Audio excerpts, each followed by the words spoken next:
우리가 앞에서 문자를 사용한 식을 나타낼 때 예를 들어서 800 곱하기 a다. 자, 요런 식이 있다고 생각을 해볼게요. 우리가 앞으로는 요 곱하기를 생략을 할 겁니다. 그래서 얘를 800a라고 적을 수가 있어요. 자, 그러면 앞으로 요렇게 생긴 애를 봤을 때 요 숫자랑 문자가 요렇게 딱 붙어 있는 거는 요 사이에 곱하기가 생략이 돼 있구나 라고 생각을 하면 됩니다. 그래서 5 곱하기 a다 하면은 5a라고 해주고, 마이너스 6 곱하기 x다 하면은 마이너스 6x라고 해주면 됩니다. 참고로 a 곱하기 5는 A5라고 하진 않습니다. 왜냐면은 써줄 때 순서가 있어요. 숫자랑 문자가 같이 나오면은 숫자를 먼저 써줘야 되는 순서가 있습니다. 그래서 5a가 됩니다. 그리고 y 곱하기 마이너스 2 하면은 마이너스 2가 먼저 나오기 때문에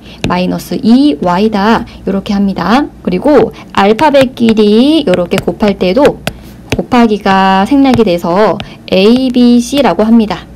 요때도 ABC를 보면은 요 사이사이에 곱하기가 생략이 돼 있다라고 알고 있으면 됩니다. 자, 그리고 B 곱하기 C 곱하기 A 같은 경우에도 ABC로 적어줍니다. 알파벳 순으로 적어줘야 돼요. 자, 그러면 Y 곱하기 X 곱하기 마이너스 3을 해봅시다.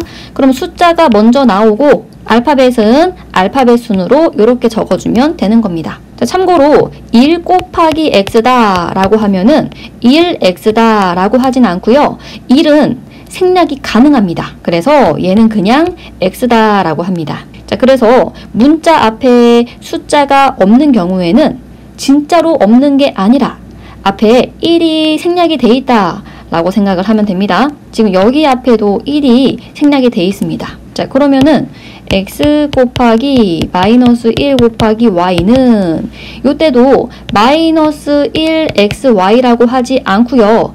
1을 생략 가능하니까 마이너스 xy라고 합니다. 그래서 여기 앞에 그냥 마이너스만 있을 때는 요 앞에 마이너스 1이 있구나 라고 생각을 하면 됩니다. 1은 생략 가능하지만 소수나 분수에 있는 1은 생략하지 않습니다. 그래서 0.1 곱하기 a다 라고 하면은 0.1a다 라고 하고요. 2분의 1 곱하기 a다 하면은 2분의 1a다 라고 해줍니다. 자, 그리고 괄호가 있는 경우가 있어요. a 플러스 b랑 곱하기 8을 하는 겁니다. 자, 이때는 곱하기 생략 가능하다고 해서 a 플러스 b8 이렇게 하면 안 되고요. 이 숫자는 괄호 앞에다가 적어주면 됩니다. 해서 8 앞으로 빼고 a 플러스 b라고 적어주면 됩니다. x-9 곱하기 마이너스 1. 자, 이것도 마이너스 1을 앞으로 보내면은 마이너스 1하고 x-9가 되고요. 요 앞에 있는 1은 또 생략 가능하기 때문에 마이너스만 붙이고 x-9 이렇게 해주면 됩니다. x 곱하기 4분의 1 곱하기 x 곱하기 x다 면은 4분의 1을 앞으로 빼고 x 3번 곱한 거를 뒤에 붙이면 됩니다. 이때는 세제곱이 되겠죠. y 곱하기 x 곱하기 0.1 곱하기 y는 0.1을 먼저 쓰고 x 한 번, y 3번 이렇게 쓰면 됩니다. 자, 우리가 요렇게 써 있는 걸 보고 반대로 요 사이에 곱하기가 생략이 돼 있다 라는 거를 알아차려야 됩니다. 요 사이에 곱하기 또 요 사이에 곱하기 요렇게 생략이 돼 있어요. 자, 그래서 얘를 곱하기를 다시 살리면은 0.1 곱하기 x 곱하기 y 곱하기 y 곱하기 y 이렇게 되는 겁니다. 9 플러스 6 곱하기 a 곱하기 a를 곱셈을 생략을 해 보겠습니다. 자, 요거는 혼합 계산이기 때문에 곱하기를 먼저 계산을 해야 됩니다. 그래서 요 곱하기를 먼저 계산을 하면은 6a 제곱이 되죠. 그러면은 9 플러스 6a 제곱이 끝입니다.